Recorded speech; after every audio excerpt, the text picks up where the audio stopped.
Hi everyone, welcome to Ekam IAS academy Hyderabad. So ఇవాళ మనం daily current affairs ఉన్నాయి కదా, డైలీ కరెంట్ అఫైర్స్ డిస్కస్ చేసుకుందాం. సో ఇవాళ వచ్చేసి 12th August. So 12th August యొక్క డైలీ కరెంట్ అఫైర్స్ ఏమున్నాయి, దానికి సంబంధించిన బ్యాక్గ్రౌండ్ ఏముంది, మనకి ప్రతి కరెంట్ ఈవెంట్లో తీసుకునే టాపిక్స్ ఉంటాయి కదా, అవి డిఫరెంట్ సబ్జెక్ట్ వీలో తీసుకుంటాం. ఒకటి సైన్స్ అండ్ టెక్నాలజీ కానీ, international relations, agriculture, so monsoons ఇవి ఉంటాయి కదా, ఇంపార్టెంట్ ఉన్నాయి. ఇవాళ చాలా ఇంపార్టెంట్ కరెంట్ అఫైర్స్ ఉన్నాయి మాన్సూన్ మీద. అలాగే ఐఆర్ నుంచి ఒకటి ఉంది. సో ఎకనమీ పరంగా మన వైస్ ప్రెసిడెంట్కి సంబంధించిన టాపిక్స్ ఉన్నాయి. దాని గురించి అయితే మీకు క్లియర్ ఎక్స్ప్లెయిన్ చేస్తాను, అవన్నీ కూడా డిస్కస్ చేసుకుందాం.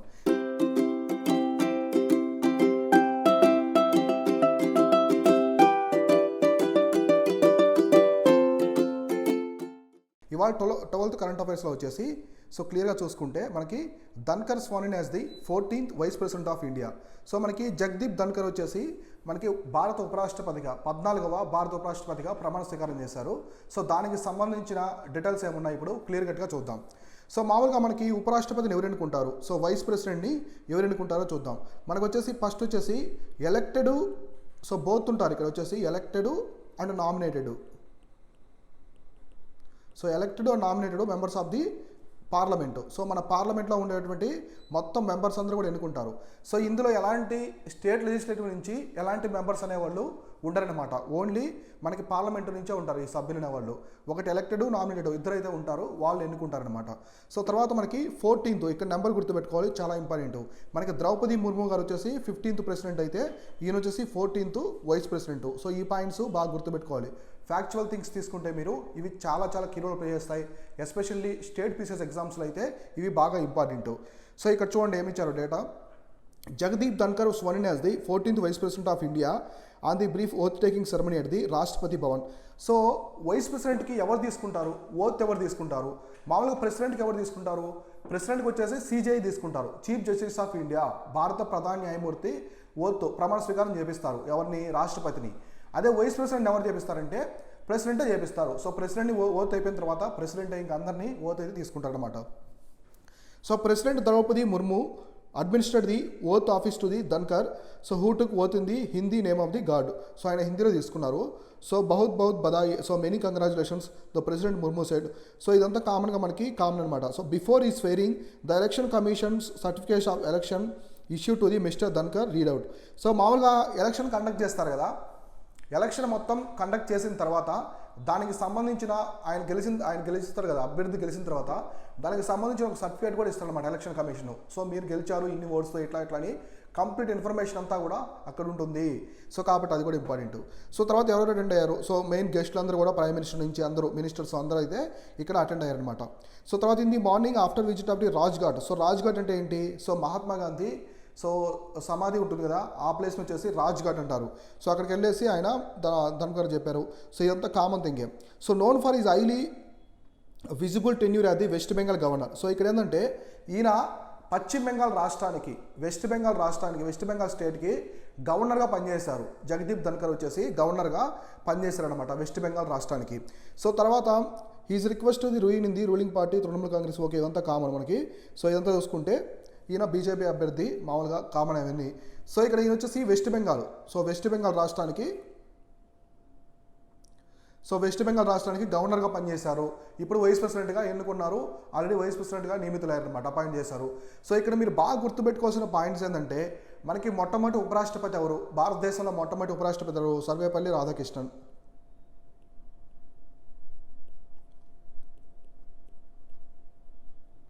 సో సర్వేపల్లి రాధాకృష్ణ వచ్చేసి మనకి first vice president of India అనమాట. So first vice president of India. So ఇట్లా మీరు ఈ పాయింట్స్ అన్నీ నీట్గా క్లియర్ కట్గా చూసుకోవాలి. ఒక డేటాని మీరు చదువుకునేటప్పుడు నీట్గా అన్నీ చూసుకోవాలన్నమాట. సో మనకి మొట్టమొదటి ఉపరాష్ట్రపతి సర్వేపల్లి రాధాకృష్ణను. ఫస్ట్ ప్రెసిడెంట్ ఎవరు, Babu Rajendra Prasad. So first women president ఎవరు, మనకి Pratibha Patil. First Muslim president ఎవరు, జాకీర్ హుస్సేన్. ఫస్ట్ అనానిమస్గా ఎటువంటి పోటీ లేకుండా గెలిచింది ఎవరు ప్రెసిడెంట్గా, నీలం సంజీవ్ రెడ్డి. ఇట్లా మనకి ఇట్లాంటి పాయింట్స్ అన్నీ కూడా నీట్గా క్లియర్ కట్గా చూసుకోవాలి. ఎగ్జామినేషన్ పరంగా మీరు ఒక టాపిక్ని మీరు ప్రిపేర్ అయ్యేటప్పుడు ఈ టాపిక్ నుంచి 360 degrees యాంగిల్ చదువుకోవాలన్నమాట. సో అంటే ఈ టాపిక్ నుంచి ఎలాంటి ప్రశ్నలు వచ్చినా కూడా మీరు అటెంప్ట్ చేసే విధంగా ఆ ఎబిలిటీని అయితే మీరు క్రియేట్ చేసుకోవాలి. ఆ ఎబిలిటీ ఉన్నప్పుడే మీకు ఆ కాన్సెప్ట్ మీద, కాన్సెప్ట్ మీద మీకు ఒక క్లారిటీ అనేది వస్తుంది. కాబట్టి ఇది వచ్చేసి మనకి ఉపరాష్ట్రపతికి సంబంధించిన ఇన్ఫర్మేషను. ఇంకా మీరు ఇండియన్ పాలిటీలో ఉపరాష్ట్రపతికి సంబంధించిన పవర్స్ ఏముంటాయి ఇవన్నీ కూడా చూసుకోండి. ఉపరాష్ట్రపతి వచ్చేసి మనకి X official chairman of the Rajya Sabha. So chairman of the Rajya Sabha, ఈయన రాజ్యసభకి ఎక్స్ అఫిషియల్ చైర్మన్గా అయితే ఉంటారన్నమాట. సో ఒకవేళ ఈయన మనకి ప్రెసిడెంట్గా అయ్యారనుకోండి, ప్రెసిడెంట్ అయితే ఎగ్జాక్ట్గా ప్రెసిడెంట్కి ఏ పవర్స్ ఉంటాయో ఆ పవర్స్ ఉంటాయన్నమాట ఈయనకి. అప్పుడు రాజ్యసభ చైర్మన్గా ఉండరు. సో ఇట్లా ఈ పాయింట్స్ అన్నీ కూడా చూసుకోండి. ఈయన ఎలా ఇంపీచ్మెంట్ చేస్తారు వైస్ ప్రెసిడెంట్ని. కాబట్టి వైస్ ప్రెసిడెంట్ అనేది న్యూస్లో ఉంది. మనకి ప్రెసిడెంట్ ఎలక్షన్ జరిగింది, అలానే వైస్ ప్రెసిడెంట్ ఎలక్షన్ కూడా జరిగింది. కాబట్టి ఈ రెండింటిలో వచ్చేసి కంప్లీట్గా మీరు డేటా అంతా కూడా తీసుకొని క్లారిటీగా ప్రతి ఒక్క పాయింట్ కూడా గుర్తుపెట్టుకోండి. వైస్ ప్రెసిడెంట్కి ఏ పవర్స్ ఉంటాయి, సో ఎప్పుడైనా ప్రెసిడెంట్ అవుతాడు, సో ఎప్పుడు ఏ సిచ్యువేషన్స్లో ప్రెసిడెంట్ అవుతాడు, ఇవన్నీ కూడా నీట్గా చూసుకోవాలి. సో తర్వాత ఏమి ఇచ్చారంటే current affairs, India slams China for blocking move against so Jaish Mohammed deputy chief. So ఇది మనకి కామన్గా జరుగుతూ ఉంటుంది ఎప్పుడు యుఎన్ఓలో జరుగుతూ ఉంటుంది. సో ప్రతిసారి మనం ఒక టెర్రరిస్ట్ అయితే ఒక వ్యక్తిని టెర్రరిస్ట్గా గుర్తిస్తాం. అక్కడ వచ్చేసి ఇంటర్నేషనల్ టెర్రరిస్ట్గా ఆ పాకిస్తాన్కి సంబంధించిన టెర్రరిస్ట్ ఉంటారు కదా, main Jaish Mohammed, al Qaeda వాళ్ళని చైనా అనేది బ్యాక్ చేస్తుంది అనమాట. అంటే చైనా వాళ్ళు టెర్రరిస్ట్ కాదని సపోర్ట్ చేస్తుంది, పాకిస్తాన్కి సపోర్ట్ చేస్తూ ఉంటుంది. ఇది ఐఆర్లో మనకి చాలా ఇంపార్టెంట్ టాపిక్స్. ఇక్కడ కొన్ని యుఎన్ రెజల్యూషన్స్ అనమాట. సో 1201 రెజల్యూషను, ఇట్లా ఈ రెజల్యూషన్స్ అనేవి ఎక్కువగా మీకు ప్రిలిమ్స్ ఎగ్జామ్లో అడుగుతూ ఉంటారు. సో ఇచ్చేసి యుఎన్ రెజల్యూషన్ 2109 ఈ రెజల్యూషన్ దేనికి సంబంధించింది అని కింద ఆప్షన్స్ అయితే డైరెక్ట్ ఆప్షన్స్ ఇస్తూ ఉంటారు. ఇంతకుముందు యూపీఎస్సీ ఎగ్జామ్లో కూడా నెంబర్ ఆఫ్ టైమ్స్ అయితే ఇది అడగడం జరిగింది. సో కాబట్టి ఇప్పుడు మనం దీని గురించి క్లియర్ కట్గా ప్రతి ఒక్క ఇన్ఫర్మేషన్ డిస్కస్ చేసుకుందాం. క్లియర్గా చూడండి. సో ఫస్ట్ వచ్చేసి India slams for the blocking move against the Jaish Mohammed. అంటే ఇండియా వచ్చేసి మూవ్ చేసింది, ఒక రెజల్యూషన్ని మూవ్ చేసింది, ఇతను టెర్రరిస్టు, ఇంటర్నేషనల్ టెర్రరిస్ట్గా గుర్తించండి అని. దాన్ని చైనా వచ్చి బ్లాక్ చేయడం జరిగింది. చూడండి. So China on Thursday thwarted the joint India-US bid to list for the Jaish-e-Mohammed deputy chief so Rauf Asghar as the UN Security Council designated terrorist by placing technical hold. So మామూలుగా ఇక్కడ India US, so India ఒకటి US ఈ రెండు కలిసి ఈ resolution అయితే move చేశాయి అనమాట. So Jaish Mohammed deputy chief నుంచి ఇతను టెర్రరిస్ట్గా గుర్తించండి అని రెజల్యూషన్ పాస్ చేసింది. కానీ ఇక్కడ ఏం జరిగిందంటే proprietary Indian media politically motivated so and the evidence of the Chinese double speak and Pakistan based terrorism. So ఇక్కడ చైనా ఏం చెప్తుంది, టెర్రరిజాన్ని రూపుమాపాలని చెప్తుంది, అలానే పాకిస్తాన్కి టెర్రరిజాన్ని కూడా సపోర్ట్ చేస్తూ ఉంది. ఇక్కడ ఇది డబుల్ స్పీక్, డబుల్ స్టాండర్డ్ని మెయింటైన్ చేస్తుంది. ఇక్కడ చైనా అనేది డబుల్ స్టాండర్డ్ మెయింటైన్ చేస్తుంది. ఇప్పుడు కొన్ని సమ్మిట్లు చైనా ఏం చెప్తుంది, మనకి ఎస్సీఓ సమ్మిట్ కావచ్చు, షాంఘై కోఆపరేషన్ ఆర్గనైజేషన్ సమ్మిట్, ఇంకా మనకి బ్రిక్స్ సమ్మిట్, వీటిలో ఏం చెప్తుంది, మనం టెర్రరిజాన్ని, తీవ్రవాదాన్ని రూపుమాపాలి, టెర్రరిజాన్ని కంప్లీట్గా లేకుండా చేయాలని చెప్తుంది. ఆ టైంలో మళ్ళీ పాకిస్తాన్ని సపోర్ట్ చేస్తుంది. ఆఫ్ఘనిస్తాన్ నుంచి పాకిస్తాన్కి మైగ్రేట్ టెర్రరిస్టులు అయితే సపోర్ట్ చేస్తుంది అనమాట. ఇట్లా డబుల్ స్పీక్ ఉంది. సో తర్వాత ఇతను వచ్చేసి జైషే మహమ్మద్ అజర్ ఉన్నాడు కదా, వాళ్ళ యొక్క బ్రదర్ అనమాట. సో మహమ్మద్ అజర్ వచ్చేసి accused in the master minding number of terrorist attack in the from the IC 8014. So మనకి ఇండియన్ ఎయిర్లైన్స్ వచ్చేసి మనకి 814 వచ్చేసి ఒక హైజాక్ అయిందనమాట అప్పుడు. సో దానికి సంబంధించి నెక్స్ట్ పార్లమెంట్ అటాక్స్ 2001లో. సో పార్లమెంట్ అటాక్స్ కూడా మసూద్ అజర్ గురించి జరిగింది. So as well as the number of attacks on security forces personnel from the 2014 to 19 and air base in Pathankot, so army camps in Kathua, next వచ్చేసి మనకి Nagrota Sajwan and other locations. So ఇవన్నీ కూడా ఈ జరిగిన incidents మొత్తం కూడా దీని వెనక ఉన్నది ఒక టెర్రరిస్ట్ వచ్చేసి మహమ్మద్ అజర్ అనమాట. సో మహమ్మద్ అజర్ అతను ఇంటర్నేషనల్ టెర్రరిస్ట్ అతను. సో అతను వచ్చేసి ఎప్పుడు కూడా భారత్ మీద దాడులు చేయడానికి ఎక్కువగా మాస్టర్ ప్లాన్ వేస్తుంటాడు. ఇతను చాలా మాస్టర్ మైండ్ ప్లాన్ వేస్తుంటాడు అనమాట. సో ఇతను మనకి చూడండి, మనకు ఒక ఫ్లైట్ని కాట్మాండ్ నుంచి, నేపాల్ నుంచి ఇండియా రావాల్సిన ఒక ఫ్లైట్ని అప్పుడు చేశారనమాట. దాన్ని హైజాక్ చేసి ఫస్ట్ దాన్ని కాందహార్లో లాంచ్ చేశారు. కాందహార్ ఉంది కదా, ఫస్ట్ అమృత్సర్ వెళ్తుంది, ఆ ఫ్లైట్ అనేది అమృత్సర్ వెళ్తుంది. కాకపోతే ఆ పైలట్స్ని హైజాక్ చేశారు కాబట్టి ఎలాంటి ఇన్ఫర్మేషన్ అనేది మన సెక్యూరిటీ పర్సనల్స్కి ఎవరనమాట. అక్కడి నుంచి అక్కడ ఫ్యూల్ నింపుకొని అమృత్సర్ నుంచి మళ్ళీ కాందహారు, అంటే ఆఫ్ఘనిస్తాన్లో కాందహార్కి వెళ్తుంది అనమాట. అక్కడ ల్యాండ్ అయిన తర్వాత మళ్ళీ ఇతన్ని రిలీజ్ చేస్తారు. అది బీజేపీ గవర్నమెంట్ జరిగింది. ఇది 1990 నుంచి మన 2004 టైంలో. అప్పుడు ఏం జరిగిందంటే వీళ్ళు మసూద్ అజర్ని మనం అరెస్ట్ చేసి ఉంటాం అనమాట. అతను రిలీజ్ చేసిన తర్వాతే వాళ్ళు ఇతను వచ్చేసి టెర్రరిస్ట్ని రిలీజ్ చేస్తేనే వాళ్ళని మన హోస్ట్ చేసి ఉంటారు కదా మన ఇండియన్స్ ఫ్లైట్లో వాళ్ళని రిలీజ్ చేస్తామని చెప్పారు. అప్పుడు వాళ్ళని రిలీజ్ చేశారన్నమాట. టెర్రరిస్ట్ని రిలీజ్ చేసి మన ఫ్లైట్ని అయితే విజయవంతంగా మనవంతాన్ని కూడా ఎలాంటి ప్రాణ నష్టం లేకుండా తీసుకొచ్చారనమాట. కాకపోతే అదొకటి ఫ్లైట్ కావచ్చు. మనకి 2001లో పార్లమెంట్ అటాక్స్ జరిగాయి. పార్లమెంట్ మీద టెర్రరిస్టులు దాడులు చేశారనమాట. సో టెర్రరిస్టులు దాడి చేశారు, అదొకటి కావచ్చు. నెక్స్ట్ పఠాన్కోట్లో అటాక్ జరిగింది. పఠాన్కోట్ ఎయిర్ క్యాంప్ మీద కూడా అటాక్ జరిగింది, అదొకటి. నెక్స్ట్ కతువా డిస్టిక్, ఇంకా మనకి కాశ్మీర్లో కొన్ని నగ్రోటా రీజన్స్, ఈ కాశ్మీర్లో సెక్టార్లు ఉంటాయి కదా, కతువా సెక్టారు, సాంబా సెక్టారు, ఇక్కడంటే కూడా టెర్రరిస్ట్ అటాక్స్ అంతా మాస్టర్ ప్లాన్ చేసేది ఇతనే అనమాట, మసూద్ అజరు. అతని యొక్క బ్రదరే, అతని తమ్ముడే ఇతను రౌఫ్ అస్గర్ అనమాట. ఇతను కూడా అదే పెద్ద టెర్రరిస్టు. ఇతను టెర్రరిస్ట్గా గుర్తించాలి అని యుఎస్ ఇండియా ఈ రెజల్యూషన్ మూవ్ చేస్తే ఇవైతే యాక్సెప్ట్ చేయలేదన్నమాట. సో చైనా బ్లాక్ చేసింది. The national intelligence agency NIA charge sheet on the Pulwama terror bombing in 2019 with the 42 CRPF jawan personnel died and also names Rauf Asgar, Masood Azhar, also known as Abdul Rauf. So వీళ్ళంతా కూడా ఇక్కడ ఉన్నటువంటి so మనకి ఇక్కడ Pulwama attack జరిగిందనమాట. So పుల్వామాలో army personals వెహికల్స్లో వెళ్తున్నప్పుడు so ఒక చిన్న కారులో మానవ బాంబులు వచ్చేసి పేల్చేశారు టెర్రరిస్టులు.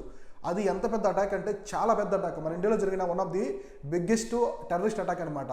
అందులో మొత్తం 42 మంది జవాన్లు అయితే మన వచ్చేసి చనిపోయారు. మొత్తం 42 మంది జవాన్లు చనిపోయారు. ఇండియాకి సంబంధించిన సోల్జర్స్ అనేవాళ్ళు చనిపోయారు అనమాట. సో అది పెద్ద అటాక్. దాని అటాక్ అని కూడా వీళ్ళు ఉన్నారు, మసూద్ అజరు, అలానే మనకి రౌఫ్ అస్గరు, వీళ్ళంతా ప్లాన్ చేసి చేస్తారనమాట. అది చాలా పెద్ద అటాక్. ఆర్మీ వాళ్ళు కూడా చాలా మంది అక్కడ వచ్చేసి అమరులయ్యారనమాట. సో తర్వాత ఇంకా చూస్తే Pakistan officials submitted the financial action task force. మనకి FATF ఉంటుంది. Some months ago it is unclear where being the held over. So మనకి FATF అని ఉంటుంది, ఫైనాన్షియల్ యాక్షన్ టాస్క్ ఫోర్స్ అని. ఇదేం చేస్తుందంటే సో మనీ లాండరింగ్కి సంబంధించిన మనీ లాండరింగ్ ఒకటి, టెర్రర్ ఫైనాన్సింగు, టెర్రర్ ఫండింగు, సో ఈ రెండుకి సంబంధించి ఏదైనా కంట్రీ కానీ చేసిందంటే మనీ లాండరింగ్ ఎక్కువ ఉన్న, టెర్రర్ ఫండింగ్ ఎక్కువ ఉన్న కంట్రీని వచ్చేసి వాళ్ళు గ్రే లిస్ట్లో అలాగే బ్లాక్ లిస్ట్లో పెడతారనమాట. సో ఈ FATF మనకి FATF అనేది ప్యారిస్లో ఉంది హెడ్ క్వార్టర్స్, OECD ఉంది కదా అక్కడ వచ్చిన హెడ్ క్వార్టర్స్. సో ఇది వచ్చేసి కొన్ని కంట్రీస్ని బ్లాక్ లిస్ట్లో అలాగే పెట్టిందనమాట. అవేవే ఉన్నాయి చూద్దాం.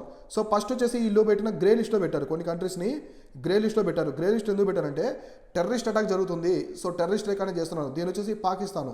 సో పాకిస్తాన్ వచ్చేసి ఇల్లు గ్రే లిస్ట్లో పెట్టారు. గుర్తుపెట్టుకోండి, ఇది గత 5 years నుంచి గ్రే లిస్ట్లోనే పెడుతున్నారు పాకిస్తాన్ని. ఎందుకంటే వీళ్ళు టెర్రరిస్ట్కి వచ్చేసి ఫండింగ్ చేస్తున్నారు అనమాట. ఇండియా మీద US మీద అటాక్ చేయడానికి టెర్రరిస్టులకి ఫండింగ్ చేస్తున్నారు. సో ఇంకోటి వచ్చేసి బ్లాక్ లిస్ట్ అనమాట. ఇది కాకుండా కొన్ని కంట్రీస్ని బ్లాక్ లిస్ట్లో కూడా పెట్టింది. గ్రే లిస్ట్లో అయితే పాకిస్తాన్ పెట్టింది. బ్లాక్ లిస్ట్లో వచ్చేసి ఏ కంట్రీస్ని పెట్టింది అంటే నార్త్ కొరియా ఒకటి, ఇరాను. సో ఇవి ఎందుకంటే money laundering, terror funding, next nuclear bombs, missiles కావచ్చు, న్యూక్లియర్ బాంబ్స్ను టెస్ట్ చేయడం ఇట్లాంటి జరుగుతుందన్నమాట. సో కాబట్టి గుర్తుపెట్టుకోండి, FATF చాలా important financial action task force. ఇది ప్రిలిమ్స్ పరంగా ఎప్పుడు అడుగుతుంటారు, నెంబర్ ఆఫ్ టైమ్స్ అయితే అడిగారనమాట స్టేట్మెంట్స్లో, UPSCలో కూడా. సో మీకు గ్రూప్ 1 ఎగ్జామ్లో కూడా అడగడానికి అవకాశం ఉంది. ఇది ఇక్కడ FATF హెడ్ క్వార్టర్స్ వచ్చేసి మనకి OECD సెక్రటరియట్ ఉంది కదా, OECD. సో మనకు వచ్చేసి ఆర్గనైజేషన్, సో OECD ఉంటుంది మనకు వచ్చేసి, OECD. సో దీనికి హెడ్ క్వార్టర్స్లో ఉంటుంది అనమాట. ఇది వచ్చేసి మనకి ప్యారిస్ దగ్గర ఉంటుంది. సో ఇక్కడ ఉంటుంది హెడ్ క్వార్టర్స్. ఇది మొత్తం మనీ లాండరింగ్కి సంబంధించిన, టెర్రర్ ఫండింగ్కి సంబంధించి ఏ కంట్రీ అయినా ట్రాన్సాక్షన్ చేస్తే ఆ కంట్రీని వచ్చేసి ఇట్లా బ్లాక్ లిస్ట్లో, గ్రే లిస్ట్లో పెడుతుంది. సో గ్రే లిస్ట్లో ఏముంది, పాకిస్తాన్ ఉంది. బ్లాక్ లిస్ట్లో మనకి నార్త్ కొరియా, ఇరాన్ అయితే ఉన్నాయన్నమాట. So Chinese stands in response to a question from Hindu, Chinese foreign ministry spokesperson Wang ఒబినామ్ and China strongly followed rules and procedures in the, so another government required the more time to access the information sanction in the individual. So ఇక్కడ ఏం చెప్తున్నట్టే Chinese has blocked the India US listing proposal at the UNSC. So మనకి UNSCలో members ఏమి ఉంటాయి, so UNSC అంటే United Nations Security Council అనమాట. So ఇందులో వచ్చేసి మనకి USA, so Britain, so USA, Britain, China, ఇంకా ఏమంటాయి ఫ్రాన్సు, రష్యా. సో ఈ కంట్రీస్ ఉంటాయన్నమాట. ఈ కంట్రీస్ అనేవి ఉంటాయి మనకి ఇక్కడ UNSCలో. ఈ కంట్రీస్ వీటో పవర్స్ ఉంటాయి. ఈ కంట్రీకి వచ్చి మొత్తం వీటో పవర్స్ ఉంటాయి. వీటిలో ఏ కంట్రీ ఒక్కటి బ్లాక్ చేసినా కూడా ఆ రెజల్యూషన్ మొత్తం వచ్చేసి నీరు గారిపోతుంది. సో అంటే ఏంటంటే వీగిపోతుందని, అంటే దాని వచ్చేసి కంప్లీట్గా వచ్చేసి అక్కడ ఇక ఆ రెజల్యూషన్ అనేది మూవ్ కాదనమాట, ఫెయిల్ అయిపోయినట్టే, ఓడిపోయినట్టే. కాబట్టి ఈ కంట్రీస్ అన్నీ కూడా ఒక్కటి కూడా రిజెక్ట్ చేయకుండా అన్ని కంట్రీస్ యాక్సెప్ట్ చేస్తేనే ఆ రెజల్యూషన్ అనేది ముందుకెళ్తుంది అనమాట. అట్లా ఇప్పుడు యుఎస్ ఇండియా రెజల్యూషన్ పాస్ చేసింది, యుఎస్ వీటో పవర్స్ చేసే, కానీ ఈ చైనా అయితే బ్లాక్ చేసింది అనమాట. చైనా అనేది బ్లాక్ చేసింది. కాబట్టి ఇంపార్టెంట్ యుఎన్ఎస్కి సంబంధించిన అఫిషియల్ లాంగ్వేజ్ ఏముంటాయి ఇవన్నీ కూడా నేను ప్రీవియస్ డైలీ కరెంట్ అఫైర్స్లో డిస్కస్ చేశాను. అవన్నీ చూడండి, చాలా చాలా ఇంపార్టెంట్ కాన్సెప్ట్స్. సో తర్వాత ఇంకా చూడండి, in the past 2 months China placed a similar hold listing of the Abdul Rahman Makki deputy superintendent of the Lashkar e Taiba and Jamaat Uddawa. So ఇక్కడ చూడండి, లష్కర్ తోయిబాకి సంబంధించిన ఒక టెర్రరిస్టు, ఇంకోటి వచ్చేసి మనకి జమాద్ ఉద్వా అనే ఇద్దరు టెర్రరిస్టులు అయితే యుఎస్ మూవ్ చేసింది రెజల్యూషన్ ఇంతకుముందు. వీళ్ళిద్దరు కూడా టెర్రరిస్టులు అని చెప్పి అమెరికా అయితే ఒక రెజల్యూషన్ మూవ్ చేస్తే అది కూడా చైనా బ్లాక్ చేసింది. 2 months ముందు ఈ రెజల్యూషన్ అనేది పాస్ చేస్తే దాన్ని కూడా వీళ్ళు వచ్చేసి రెజల్యూషన్ని మూవ్ కాకుండా చైనా బ్లాక్ చేస్తుంది అనమాట. అంటే indirectly China supported the terrorism. So పాకిస్తాన్ని సపోర్ట్ చేస్తుంది, అది చైనా అనేది పాకిస్తాన్ని సపోర్ట్ చేస్తుంది అనమాట. So the China's actions expose the double speak and the double standard when it comes to the international communities shared battle against the terrorism set the government in source response to akin the similar angry response to hold Makki's designation. ఇలా China black చేయడం వల్ల last time అయితే America చాలా తీవ్రంగా మండిపడింది. So China ఇలా టెర్రరిస్ట్ని ఇండైరెక్ట్గా support చేయడం ఇట్లాంటివని. సో తర్వాత a decision likely to further strain ties between the New Delhi and Beijing, which have the in the military standoff line of actual control since April 2020. So and comes despite signs of the diplomatic thaw and after the external affairs minister Jaishankar met Chinese foreign minister sidelines of the G20 in Bali. The Chinese special envoy to Afghan affairs, so Delhi per talks with the counterpart. So ఇక్కడ ఏం చెప్తున్నారంటే, so మనకి చైనాతో చాలా ఆర్గనైజేషన్స్లో మనం ఉంటామన్నమాట. ఒకటి SCO ఉంది, G20 ఉంది, బ్రిక్స్ ఉంది, ఇలా మనం చాలా ఆర్గనైజేషన్స్లో చైనీస్తో కోఆపరేటివ్గా ఉంటాం అనమాట. సో కాబట్టి చైనా అనేది మనల్ని బ్లాక్ చేస్తూ ఉంది. ఇంకా మనకి ఈ ఆర్గనైజేషన్లో ఉంటాం కాబట్టి మనం కూడా డైరెక్ట్గా రెస్పాన్స్ అనేది ఇవ్వలేకపోతున్నాము. ఇంకోటి వచ్చేసి చైనాతో మనం ట్రేడ్ చాలా ఎక్కువ చేస్తాం. సో చైనా నుంచే మనం ఎక్కువ గూడ్స్ అనేది ఇంపోర్ట్ చేసుకుంటాం అనమాట. మనం చైనా మీద చాలా వరకు డిపెండ్ అయి ఉన్నాం. ఇంకా చూస్తే మనకి line of actual control LAC దగ్గర చాలా గొడవలు కూడా జరిగాయి. అంటే కాన్ఫ్లిక్ట్స్ మనకి రాళ్ళు రూకోవడం, ఇట్లా జవాన్ల మధ్య ఇట్లాంటివన్నీ కూడా జరిగాయి అనమాట. సో తర్వాత ministry of external affairs so official decline to the comment of the whether the government has requested China to support listing. So although sources at the MA. So చాలామంది ఏం చెప్పారంటే, రిపోర్ట్స్ ఏమడిగారంటే, మీరు చైనాని request చేశారు, Indian government, Indian external affairs minister ఈ resolution మీరు ఓటేయండి అని రిక్వెస్ట్ చేశారని చెప్పారు. కానీ దీన్ని అయితే డినై చేసింది. సో మన విదేశీ వ్యవహారాల శాఖ మంత్రిత్వ శాఖ అదే చెప్పింది, మేము చైనాని ఎలాంటి రిక్వెస్ట్ చేయలేదు, మేము జస్ట్ రెజల్యూషన్ని అమెరికా సపోర్ట్తో మేము కలిసి ఇద్దరం పాస్ చేసాము, చైనాని రిక్వెస్ట్ చేయలేదు, దాని ఓన్గా అయితే అది ఓటేసిందని చెప్పేసి ఇక్కడ చెప్పారనమాట. సో ఇలా గ్లోబల్ జియో పాలిటిక్స్ అనమాట. మనకి జియో పాలిటిక్స్ చాలా చాలా బాగుంటాయి. సో జియో పాలిటిక్స్ చాలా ఇంట్రెస్టెడ్గా ఉంటాయి. సో మనకి ఈవెన్ వల్ల ఏం జరుగుతుంది, ఈ సమ్మిట్స్లో ఏం జరుగుతుంది, ఇప్పుడు రష్యా ఉక్రెయిన్ యుద్ధం జరుగుతుంటే సో ఏ దేశాలు ఎట్లా మూవ్ అవుతున్నాయి, సో రష్యాని ఏ సపోర్ట్ చేస్తున్నాయి, నెక్స్ట్ ఇలా కావచ్చు, ఎలాంటి ఆంక్షలు విధిస్తున్నారు, సో ఇరాన్ మీద ఎటువంటి చర్యలు తీసుకుంటున్నారు, ఇట్లాంటివన్నీ కూడా చాలా చాలా బాగుంటాయి అన్నమాట. సో ఇది వచ్చేసి ఓవరాల్గా దీనికి సంబంధించింది మనకి ఇండియా స్లామ్స్. అంటే ఇక్కడ చెప్పినటువంటి డేటా అంతా కూడా క్లియర్ కట్గా చూసుకోండి. FATFని బాగా చూసుకోండి. FATF కరెంట్ అఫైర్స్లో ఉంటుంది, ఎప్పుడు కూడా కరెంట్ అఫైర్స్లో ఉంటుంది ఇది. సో ఇవన్నీ కూడా మీరు క్లియర్ కట్గా అయితే చూసుకోవాలి. సో నెక్స్ట్ ఏముందో చూద్దాం. So next war, US inflation hitting global demand by MSME exporters. So war ఒకటి, US ఇన్ఫ్లేషను. సో మామూలుగా ఒక అమెరికా ప్రెసిడెంట్ ఎలక్షన్ అనేది ప్రపంచం మొత్తం ఇంపాక్ట్ చూపిస్తుంది ఒకటి. సో ఇంకోటి, ఎందుకంటే అమెరికా అనేది అగ్రదేశం, చాలా పెద్ద దేశం. ఈ అమెరికాలో ఏది జరిగినా కూడా అది ప్రపంచం మీద అన్నిటి మీద ఎఫెక్ట్ ఉంటుంది. అది యుఎస్లో ఇన్ఫ్లేషన్ అయినా సరే, యుఎస్లో జరిగే వార్ అయినా సరే, ప్రెసిడెంట్ ఎలక్షన్ అయినా సరే, వీటిలో ఏది జరిగినా కూడా మొత్తము అన్ని దేశాల మీద ఇంపాక్ట్ అయితే చూపిస్తుంది. అమెరికా ఎలక్షన్ కోసం అన్ని దేశాలు ఉత్కంఠభరితంగా చూస్తుంటాయన్నమాట, వెయిట్ చేస్తూ ఉంటాయి ఎవరు గెలుస్తారని. ఎందుకంటే అతను నెక్స్ట్ తీసుకునే చర్యను బట్టి. సో అతను అగ్రెసివ్ అనుకోండి, సో ప్రపంచానికి నష్టం ఉంటుంది. సో అతను సాఫ్ట్ కార్నర్ పర్సన్ అయితే ప్రపంచానికి ట్రేడ్ పరంగా అన్నిటి పరంగా కూడా సాఫ్ట్ కార్నర్ అనేది ఉంటుంది అనమాట. సో ఆ విధంగా. సో ఇక్కడ చూడండి ఏం చెప్తున్నారు. So facing slow down in demand in the global markets due to ongoing Russia Ukraine conflict. So main reason వచ్చేసి రష్యా ఉక్రెయిన్ మధ్య జరిగే యుద్ధం అనేది గ్లోబల్ డిమాండ్ తగ్గిపోవడానికి స్లో డౌన్ అవడానికి ఒక పెద్ద రీజన్ అని చెప్తున్నారు.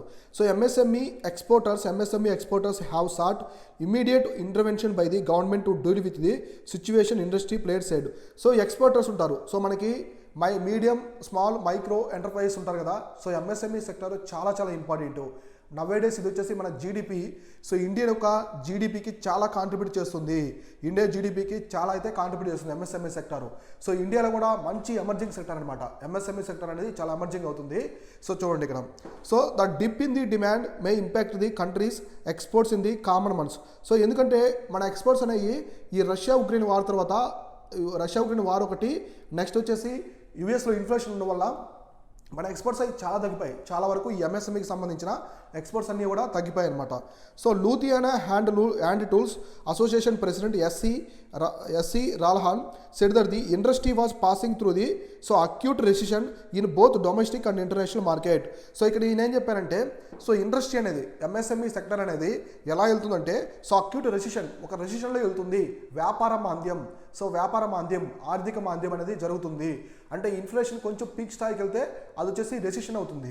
సో వ్యాపార మాంద్యం జరుగుతుంది. వ్యాపారం అనేది సరిగా చదవట్లేదు, ఎట్లాంటి ట్రేడ్ జరగట్లేదు, ఎందుకంటే ఎగుమతులు వెళ్ళట్లేదు, ఎగుమతుల్లో చాలా వరకు తగ్గిపోయింది కాబట్టి సో ఎక్స్పోర్ట్స్ అనే ఈ విధంగా జరుగుతుందని చెప్పారు. నెక్స్ట్ ఈ ఎలా ఉందంటే, ఒక డొమెస్టిక్గానే లేదు, ఇండియాలోనే లేదు, ఒకటి డొమెస్టిక్గా ఉంది, మనకి ఇండియా పరంగా ఉంది, ఇంటర్నేషనల్ పరంగా కూడా అంతర్జాతీయంగా కూడా ఉందన్నమాట. సో జాతీయంగా ఉంది, అంతర్జాతీయంగా రెండు కూడా ఇది ఇంపాక్ట్ అనేది చూపిస్తుందని చెప్తున్నారు. So at the moment we are getting very small orders. So ఇంత ముందుతో పోల్చుకుంటే ఈ కంపెనీస్ అనేవి చాలా తక్కువ ఆర్డర్స్ వస్తున్నాయి. ఇప్పుడు చిన్న చిన్న కంపెనీస్ చూడండి ఎంఎస్ఎంఈ సెక్టార్స్లో, వాళ్ళు కొన్ని టెక్స్టైల్కి సంబంధించినవి కావచ్చు, ఇంజనీరింగ్ గూడ్స్ కావచ్చు, ఇండస్ట్రియల్ టూల్స్ కావచ్చు, ఇవన్నీ కూడా చిన్న చిన్న కంపెనీస్ చేస్తుంటాయి ఈ ఎంఎస్ఎంఈకి సంబంధించినవి. ఇవి వేరే దేశాలకి ఎక్స్పోర్ట్ చేస్తుంటాయి అన్నమాట, వేరే దేశాలకి ఎక్స్పోర్ట్ చేస్తూ ఉంటాయి.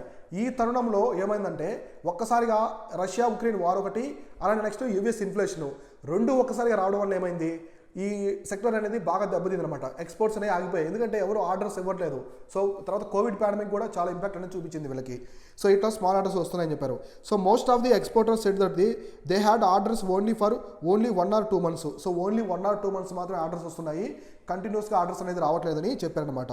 So the scenario would impact exports growth. So అంతే కదా, ఇది ఆటోమేటిక్ ఉంటే ఎక్స్పోర్ట్స్ మీద చాలా డిపెండ్, చాలా ఇంపాక్ట్ చూపిస్తుంది అనమాట. ఎక్స్పోర్ట్స్ అనేవి చాలా తగ్గిపోతున్నాయి. సో దల్పాట్ forge India manager Ashwani Agarwal said that the demand situation was bad in both domestic as well as global market such as the US and Europe. So US యూరోప్లో, సో ఒకటి యుఎస్లో అండ్ యూరోప్లో, సో యుఎస్ అండ్ యూరోప్లో వచ్చేసి so ఈ demand అనేది చాలా చాలా తక్కువ ఉంది. డిమాండ్ సిచ్యువేషన్ అనేది వరస్ట్గా ఉంది, బ్యాడ్గా ఉందన్నమాట. సో అందువల్ల ఇప్పుడు ఇండియాలో గూడ్స్ కొంచెం డిమాండ్ ఉందనుకోండి, యుఎస్లో అలానే యూరోప్లో, అక్కడ డిమాండ్ లేనప్పుడు ఇక్కడ తగ్గిపోతుంది ఆటోమేటిక్గా, గూడ్స్ అనే ఎక్స్పోర్ట్స్ కావు. ఎక్స్పోర్ట్స్ తగ్గిపోయినప్పుడు ఇది ఇండియన్ ఎకనమీ కూడా, ఇండియన్ ఆర్థిక వ్యవస్థ మీద కూడా ఇంపాక్ట్ అనేది చూపిస్తుంది. తర్వాత there are demand issues mainly in the US due to the higher inflation. So యుఎస్లో మెయిన్ ఎందుకంటే డిమాండ్ తగ్గిపోవడానికి కారణం వచ్చేసి ఒకే ఒక రీజన్ వచ్చేసి ఇన్ఫ్లేషను. సో 40 సంవత్సరాలు ఎప్పుడూ లేనంత ఇన్ఫ్లేషను, ద్రవ్యోల్బణం అనేది అమెరికాలో అయితే వచ్చిందనమాట. So exporters are planning how to deal with the slow down. So ఈ స్లో డౌన్ని ఈ ఎక్స్పోర్టర్స్ ఎలా డీల్ చేయాలి అనేది కూడా తెలియాలి. మేనేజ్మెంట్ కూడా ఇంపార్టెంట్ ఇక్కడ, ఎందుకంటే కంపెనీస్ లాస్ అయ్యి మూతపడిపోతాయి అనమాట. కాబట్టి అలా జరగకుండా మన ఎకనమీని, మన కంపెనీస్ కాపాడుకోవాలి. మన బయట డిమాండ్ వచ్చినప్పుడు మనం గూడ్స్ ఇవ్వగలగాలి. సో ఎకనమీ కూడా మనము కాపాడుకోవాలి, అందరి ప్రతి ఒక్క పౌరుని బాధ్యత. సో మెయిన్ ఇన్ఫ్లేషన్ అనేది కంట్రోల్ చేయడం అనేది గవర్నమెంట్ అలానే ఆర్బీఐ సెంట్రల్ బ్యాంక్ యొక్క బాధ్యత అనమాట అది. సో తర్వాత federation of India export organisation, మనకి ఎఫ్ఐఈఓ ఉంటుంది. సో ఎఫ్ఐఈఓ అంటే మనకు వచ్చేసి federation of Indian export organisations. So ఈయన వైస్ చైర్మన్ చెప్తున్నారంటే, order to position was bad. Present మనకి ఇంటర్నేషనల్ ఆర్డర్స్ అనేవి రావట్లేదు, చాలా బ్యాడ్గా అయితే సిచ్యువేషన్ ఉందని చెప్తున్నారు అనమాట. So exporters dipped through marginally for the first time in the 17 months in July, while trade deficit tripled to the record 31 billion, fulfilled by the 17% increase in the crude oil imports. So మనకి trade deficit అనేది $31 billion అయితే so ఉందన్నమాట, $31 billion ఉంది. అలానే ఇంకా వచ్చేసి by more than 70% increase crude oil imports. మనం 70% crude oil imports కూడా ఇంపోర్ట్స్ అనేవి, సో 70% ఇంపోర్ట్స్ అనే క్రూడ్ ఆయిల్ ఇంపోర్ట్స్ పెంచడం ఇంపోర్ట్స్ పెంచుకోవడం ఏమవుద్ది, మనకి ట్రేడ్ డెఫిసిట్ అవుద్ది. సో ఇప్పుడు ఏమైంది, ఎక్స్పోర్ట్స్ అనేవి తగ్గిపోయాయి, ఇంపోర్ట్స్ అనేవి పెరిగాయి అనమాట. సో ఇంపోర్ట్స్ పెరిగాయి, ఎక్స్పోర్ట్స్ తగ్గిపోయాయి, ఆటోమేటిక్గా డెఫిసిట్ వస్తుంది అనమాట. సో అట్లా so MSME sector counts for the close to 40% of the India's exports. మామూలుగా మొత్తం మనం చేసే ఎక్స్పోర్ట్స్లో ఇండియా నుంచి 40% ఎక్స్పోర్ట్స్ అనేది ఒక్క ఎంఎస్ఎంఈ సెక్టార్ నుంచే వెళ్తున్నాయి. చూడండి ఎంత ఇంపార్టెంటో. మనకి మన ఇంటర్నేషనల్లో ఎక్స్పోర్ట్ చేస్తుంటాం కదా, అక్కడ ఒక్క 40% ఆఫ్ ది ఎక్స్పోర్ట్స్ ఇండియా నుంచే ఈ ఎంఎస్ఎంఈ సెక్టార్ నుంచే వెళ్తున్నాయి అనమాట. కాబట్టి ఇక్కడ మీరు గుర్తుపెట్టుకోవాల్సింది ఒక మెయిన్స్ ఆన్సర్ షీట్ అయితే చేసి పెట్టుకోండి. MSME sector contribution to the GDP, Indian GDP. So నీట్గా క్లియర్ కట్గా బార్ డయాగ్రామ్స్ పై చార్ట్స్ వేస్తూ రాయండి, చాలా అద్భుతంగా ఉంటుంది మీ ఆన్సర్ అనేది. సో బాగుంటుంది అనమాట. ఎంఎస్ఎంఈ సెక్టార్లో మైక్రో ఇండస్ట్రీస్ ఎంత కాంట్రిబ్యూషన్ ఉంది, మీడియం ఎంత ఉంది, స్మాల్ ఎంత ఉంది, ఇట్లా డయాగ్రామ్ రూపంలో మీరు నీట్గా పర్సంటేజెస్, నెంబర్స్, మీకు ఎకనామిక్ సర్వేలో నీట్గా ఉంటాయి డేటా, అవన్నీ మెన్షన్ చేస్తారంటే చాలా అద్భుతంగా ఉంటుంది. సో ఇదొకటి. సో నెక్స్ట్ వచ్చేసి మాన్సూన్ సంబంధించింది. ఇప్పుడు మాన్సూన్ మనకేముంది, సౌత్ వెస్ట్ మాన్సూన్ జరుగుతుందన్నమాట. సౌత్ వెస్ట్ మాన్సూన్ అంటే మనకి నైరుతి ఋతుపవనం అనేది జరుగుతుంది. సో ఇప్పుడు నైరుతి ఋతుపవనం అనేది జరుగుతుంది కాబట్టి సో దీని గురించి మనం ఇప్పుడు క్లియర్ కట్గా డిస్కస్ చేసుకుందాం. So price rise due to the war now disputing. So war జరుగుతుంది కాబట్టి ప్రైస్ కూడా పెరుగుతుందని చెప్తున్నారు. So the promising monsoon augurs well for India's battle against the high inflation. So a top government official said Thursday already July's retail inflation data expected on Friday. So మనకి inflation అనేది పెరిగిపోతుంది. Inflation పెరిగితే అర్థం ఏంటి, ఆటోమేటిక్గా సామాన్యుల మీద భారం అనేది పడుతుందన్నమాట. ఒక ప్రోడక్ట్ అనేది కాస్ట్ అనేది పెరిగిపోతుంది. సెట్ అయిన టైము అది ఎంతవరకు ఉంటుందని మనం చెప్పలేము. ఇది government consultation with the RBI. So ఇన్ఫ్లేషన్ని టార్గెట్ చేయాలన్నమాట. మీరు వచ్చేసి ఇన్ఫ్లేషన్ టార్గెట్ ఎవరు తీసుకుంటారు, ఒక ఆర్బీఐ మాత్రమే తీసుకోదు. ఇక్కడ ఇన్ఫ్లేషన్ టార్గెట్ వచ్చేసి government consultation with the RBI అనమాట. గవర్నమెంట్ ఆర్బీఐతో కన్సల్ట్ అయిన తర్వాత ఇద్దరు చర్చించుకొని ఇన్ఫ్లేషన్ టార్గెట్ అనేది చేస్తారు. కాబట్టి ఇక్కడ ఆర్బీఐ ఒకటే చేయదు, అలాగే గవర్నమెంట్ ఆఫ్ ఇండియా ఒకటే చేయదు అనమాట. రెండు కలిసి కన్సల్టేషన్తో చేస్తాయి. సో ఇట్లా. So consumer price inflation was at the 7.01%. మన కన్జ్యూమర్ ప్రైస్ ఇన్ఫ్లేషన్ అనేది 7.01% అయితే ఉందన్నమాట. తర్వాత ఇన్ జూన్లో 7.0% in May, after the touching 7.8% in the April. So the highest among the 8 years. మనకి గత 8 సంవత్సరాల్లో ఇదే హైయెస్ట్ అనమాట. 7.85% ఇన్ ఏప్రిల్లో. మనకి ఏప్రిల్లో వచ్చేసి 7.85% ఉంది. మనకి లాస్ట్ 8 yearsలో వచ్చేసి ఇదే హైయెస్ట్ ద్రవ్యోల్బణం. So but the government said that believed warriors of the prolonged price rise that had cropped up after the onset of the Russia Ukraine war. So ఒక పక్క ఏమేముంది, ఇన్ఫ్లేషన్ ఉంది, ఇంకోవైపు వార్ ఉంది. ఈ రెండు వార్తో వచ్చేసి కంప్లీట్గా గ్లోబల్ వైజ్ అనేది ఇన్ఫ్లేషన్ అనేది ఒక్కసారిగా రైజ్ అయితే అయిపోయింది. మెయిన్ రీజన్స్ ఇవన్నమాట. ఇంతకుముందు వరకు రష్యా ఇన్ఫ్లేషన్ ముందు వరకు మనకి కోవిడ్ పాండమిక్ ఉన్నది. సో తర్వాత రష్యా ఉక్రెయిన్ వార్ వచ్చింది, ఇప్పుడు ఇన్ఫ్లేషన్ వచ్చింది. మూడు ఒక్కసారిగా అటాక్ చేయడం వల్ల ఈ ఇంటర్నేషనల్ మార్కెట్ అనేది చాలా వరకు దెబ్బతింటుంది. So while various methods by the government and the RBI to rein in prices have been showing the results. The monsoon performance was so far in the half of the battle won. So there were the concerns about the cloud burst and inadequate rains in some parts. We have kept the eye in this. So ఇక్కడ ఏం చెప్తున్నారంటే కొన్ని ప్రాంతాల్లో rainfall అనేది సరిగా లేదు, కొన్ని ప్రాంతాల్లో వచ్చేసి రెయిన్ఫాల్ అనేది సరిగా లేదు, ఇంకొన్ని ప్రాంతాల్లో ఏమవుతుంది, క్లౌడ్ బరస్ట్ అనేది జరుగుతుంది. సో క్లౌడ్ బరస్ట్ అనేది బాగా న్యూస్లో ఉంది, చూసుకోండి. క్లౌడ్ బరస్ట్ అంటే మేఘాలు ఉంటాయి కదా, మేఘాలు మొత్తం వచ్చేసి నల్లగా మారి ఒక్కసారిగా పడుతుంది అనమాట. వర్షం అనేది సడన్గా పెద్ద ఒక్కసారిగా వాటర్ మనము సో పైనుంచి మనం వాటర్ కిందకి పోస్తే ఒక్కసారిగా పోరింగ్ ఎలా పడుతుందో అట్లా ఒక్కసారిగా పడుతుంది అనమాట వర్షం వచ్చేసి. చాలా పెద్ద అటాక్స్. ఇది బిల్డింగ్స్ చిన్న కాటేజెస్ ఇండస్ట్రీ అన్ని పడిపోతాయి. సో చాలా ప్రాణ నష్టం ఉంటుంది, ఆస్తి నష్టం కూడా ఎక్కువ ఉంటుంది క్లౌడ్ బరస్ట్ వల్ల. ఇవి ఎక్కువగా మనకి హిమాలయన్ ప్రాంతాల్లో ఎక్కువ జరుగుతుంటాయి. సో మనకి ఉత్తరాఖండ్, బీహారు, ఉత్తరప్రదేశ్ ఆ ప్రాంతాలు ఎక్కువగా ఇట్లాంటి హిమాచల్ ప్రదేశ్ క్లౌడ్ బరస్ట్ అనేది జరుగుతుంటాయి అన్నమాట. సో మేఘాలన్నీ ఒకసారి దట్టంగా ఏర్పడి ఒక్కసారిగా వర్షం అనేది భూమి మీద పడుతుంది అనమాట అట్లా. సో ఇది క్లౌడ్ బరస్ట్. నెక్స్ట్ రెయిన్ఫాల్ కూడా కొన్ని ఏరియాస్లో సరిగా లేకపోవడం వల్ల మాన్సూన్ అనేది వీక్గా ఉందని చెప్తున్నారు. So inflation is not just about the headline number, so but the about items causing it the and hurting the poor in the most. So centre has stepped the whereas the prices have been keep sharping. So inflation అనేది headline, ఇక్కడ వచ్చేసి మీరు చూడాల్సింది inflation headline number చూడకూడదు ఎప్పుడు ఇన్ఫ్లేషన్లో. ఇక్కడ చూడాల్సింది ఒక ఇన్ఫ్లేషన్ ఎఫెక్ట్ అనేది ఒక కామన్ మ్యాన్ మీద ఎలా పడుతుంది. సో ఇన్ఫ్లేషన్ అనేది ఇప్పుడు ఇన్ఫ్లేషన్ వచ్చేసి 7.01% ఉంది. సో ఇక్కడ మనకి నెంబర్ ఇంపార్టెంటా, దీని యొక్క నెంబర్ కాదు, దీని యొక్క భారం అనేది కామన్ మ్యాన్, సో సామాన్య సామాన్యుల మీద ఎలా పడుతుంది అనే ఎఫెక్ట్ చూడాలన్నమాట. ఈ ఎఫెక్ట్ని మనం ఎప్పుడైతే గవర్నమెంట్ అనేది చూస్తుందో అప్పుడు దాని మీద చర్యలను తీసుకోవాలి. సో ఇన్ఫ్లేషన్ 7% ఉందిలే సరిపోతుంది, ఏం కాదు, ప్రాబ్లం లేదు.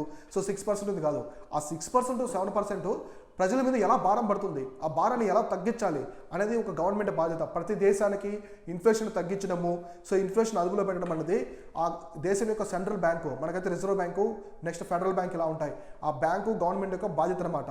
అది సామాన్య పౌరుల మీద పడకూడదు. పడ్డప్పుడు వాళ్ళు చాలా పూర్ స్టేట్లోకి వెళ్ళిపోతారు, పూర్ పీపుల్ చాలా అఫెక్ట్ అవుతారు. సో ఒక ప్రోడక్ట్ కొనాలంటే 10 రూపీస్ ప్రొడక్ట్స్ మనకి 25-30 రూపీస్కి వెళ్ళిపోయిందంటే సామాన్యులకి అఫోర్డబుల్ కాదనమాట.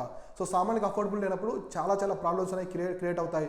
సో మామూలుగా పావర్టీకి దగ్గరగా ఉన్న వాళ్ళు పావర్టీలోకి వెళ్ళిపోతారు. ఇట్లాంటివన్నీ కూడా జరుగుతూ ఉంటాయి. కాబట్టి ఇన్ఫ్లేషన్ బాగా న్యూస్లో ఉంది. ఇక్కడ మీరు చేయాల్సింది మాన్సూన్కి సంబంధించి ఋతుపవనాలు ఉన్నాయి కదా, మనకి సౌత్ వెస్ట్ మాన్సూను, నార్త్ ఈస్ట్ మాన్సూను అంటే నైరుతి ఋతుపవనాలు, ఈశాన్య ఋతుపవనాలు ఉంటాయి. దీనికి సంబంధించిన మెయిన్స్ ఆన్సర్ షీట్ చేసి పెట్టుకోండి నీట్గా. తర్వాత ఇన్ఫ్లేషన్కి సంబంధించిన ఆన్సర్ షీట్ కూడా చేసి పెట్టుకోండి. నేను నెంబర్ ఆఫ్ టైమ్స్ చెప్పాను.